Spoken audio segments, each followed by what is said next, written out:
Bugun mushne tema desam bo'ladi. O'zimdan o'zim o'ylab topib gapirmayman. Haqiqatda menga og'riqli bo'lgan temadan ozgina gapirib o'tib ketmoqchiman, tushuncha berib. Yuragi temasi. Nimaga menga og'riqli? Chunki yosh yigitlar menga bir kunda 300 talab SMS yozadi. Aka, yuragimga qo'yilgan analizni ko'ring deydi. Qarayman, уже taxikardiya, bradikardiya, shunaqa endi yurak charchagan endi. So'rayman, ukam, nima qilgansan? Сидячий образ жизни deydi, o'tirib qolgan kompyuterdagi bolalar bironta sportsmen emas. Hamma hayolida sportsmenga savol berib qo'yadi menga. Yurak charchamaydimi deydi. Yurak nagruzkadan charchamaydi.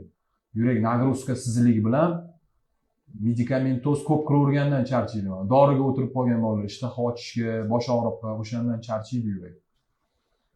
Yurak shunaqa narsa, shunaqa organ butun umr bizga sutkasiga 24 soat to'xtamasdan ishlaydigan mishsa. Mishsa u. Mishsa nomi bilan mishsa. Nomiga e'tibor beringlar. Mishsa demak har doim bizdan harakat so'raydi, yechim so'raydi, uhud so'raydi. E'tibor berganmisizlar? Suvga cho'kkan insonni yuragi to'xtab qolsa massaj qilamiz. Biz har doim yuragimizni massaj qilib turishimiz kerak, qo'l bilan emas. Qo'l bilan massaj qilinmaydi. Kardio degan narsa bor. Nima u kardio? Prosta tak ko'chaga chiqib yurish kardiosi bor, yurakka aksent beradigan kardio bor. Mishsa har doim tez harakatni yaxshi ko'radi. Nagruzkani yaxshi ko'radi, chunki oddiy bitsepsni mishsasini ham hisobga olsak, nagruzka qilib tursak kuchayadi. Demak, yurakka ham o'ziga yarasha nagruzka yurib turishimiz kerak. Interes qayerda bo'lishi kerak? 120 pulsda. Nima degani 120 puls?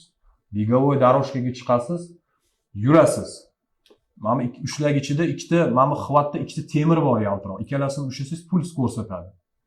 O'sha 120 ga chiqadigan tezlikni miyangizda o'rganib oling. Kechqurun ishdan kelganingizda, любой mujik do'stim, ishdan kelganingda 120 pulsda yurishni o'rgangin, yuraging mazza qiladi. Uzoq yashaysan farzandlaring uchun. Faqat uni qiynama. Inakda yosh bolani ishini qilamiz. Fakt keltirib beraman. Ko'chada o'tayotganingda biron bir motorda kimdir suv sepaman desa, motorning shlankasini yosh bola bosib turgan bo'lsa, urishib berasan. Ey, bosma, motor qiynaladi. Lekin o'zingni yuragingga qiynalib, o'zingni yuragingga achinmaysan, motoringga. Noto'g'ri ovqatlanasan, kelib uxlab qolasan, kardio qilmaysan.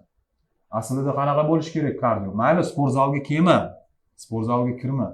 Lekin ishdan kelgandan keyin 120 pulsga interes ber, krossovkangni kiyding, futbolkangni kiyding, yurding. O'sha momentda yurak kengayib oladi, ishlab oladi.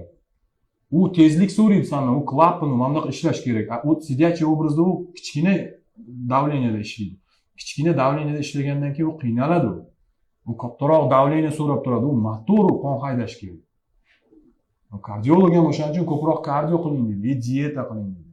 O'zini soatlari bor, xolodilnik ochilmaydigan, yopiladigan, baribir ovqatlanishga kelib taqalinaveradi. Nafsni tiyishimiz kerak. Nafs shunaqa narsa, predator do'stga o'xshaydi. Har doim sen bilan yaxshi payti yonma-yon, yomon payti tashab ketadi. Men 3 ta misol keltiraman. Xato qilasan, jinoyat qilasan, nafsing yoningda, qamoqxonaga kirib ketsang, tashab ketdi. Gap yo'q, choyxonaga kirib shunaqa yeysan, nafsing yoningda, sen bilan billa, chunki shirin narsani yeyishni boshlading. Bolnitsada yotding, tashab ketdi, yolg'izsan. Endi 3-manzilni bilasan, gunoh qilasan, nafsing yoningda, javob berishga kelganda seni tashab ketdi. O'shaning uchun har doim nafsni kontrol qilish kerak. Analogga ishonib qolma, do'stim, yurak og'rig'ini qoldiradigan dori yo'q. Prosta morfiyga o'xshaydigan, og'riqsizlantiradigan va shokka soladi, o'sha payt sen sezmaysan. Единственный способ to'g'ri ovqatlanish bilan kardio. Absolutni boshqa sposоб yo'q. Kardiologga borsangiz ham kardiogramma qiladi-da, yurg'izib ko'radi yurak funksiyasini, nechta uradi bu bitta, 70 ta, 65 ta urish kerak normal odamnikida. yosh yigitlar taxikardiya вообще страшный narsa bunaqa narsalar. Qattan og'ir ko'targanmisan, sen umrimda sport zalga bormaganman. Sport zal bizni kasal qilmaydi. Menga hali sport zaldagi bola kasalman deb yozmadi. Hattoki yana ham lучший formaga chiqishga maslahat bering deb yozadi. Lekin kompyuterda o'tirib qolgan zo'r miyali bola yuragi, grijasi, позвоночниги zalga borganmisan, sen umrida bormaydi. Demak, teskari narsa hamma narsa. Bizda teskari narsa bo'lib qoldi. Bizda o'zi aslida sport zallarda aksiya bo'lishi kerak emas. Aksiya больницаlarda bo'lishi kerak. Tasavvur qiling, UZIga borsangiz, hozir shunaqangi ko'p kasal 11 soat o'chirib kutasiz oddiy UZIga. 11 soat, ha? Sport zalda aksiya qilib qo'ygan 50% sog'lomlashtirishda. Kasal tekshiradigan. Teskari endi hamma dietada, kardioda bo'lsa, tasavvur qiling, больницада 50% aksiya. UZIga hech kim yo'q, sport zalga borsangiz o'chirib. Aslida shunaqa bo'lishi kerak mentalitetda deb hisoblayman. No, internet zamon, сидячий образ haqiqatda yoshlarni yoshligini olib qo'ydi. Menga beriladigan savol: chips yesam bo'ladimi, ketchup yesam bo'ladimi, mayonez yesam bo'ladimi? Haqiqatda ximiya.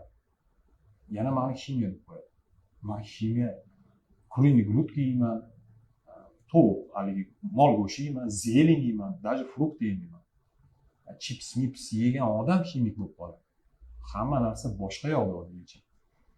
Shuning uchun do'stim, har doim 120 pulsli kardioga interesing bo'lsin. Mayli og'ir ko'tarma, cho'chsang ko'tarma. No, erkak kishini oldingidek gapirganim, organizmi og'ir yuk uchun yaralgan. Og'ir yukni biz testosteron stimulировать qilamiz. Og'ir yukni biz somatotropniy gormonni ko'taramiz. Boshqa iloji yo'q. Doktor beribki ham gapi bor.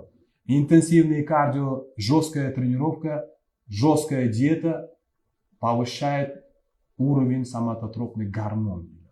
Ana o'sha gormonni mahkam ushlab olmasak, juda tez qarib ketamiz. Men nimani tilayman? Trener sifatida, bir do'st sifatida cho'tki nafsni tiyib, cho'tki yo'lingga tushib olib, baxtli bo'lishingni tilayman. Omon bo'l.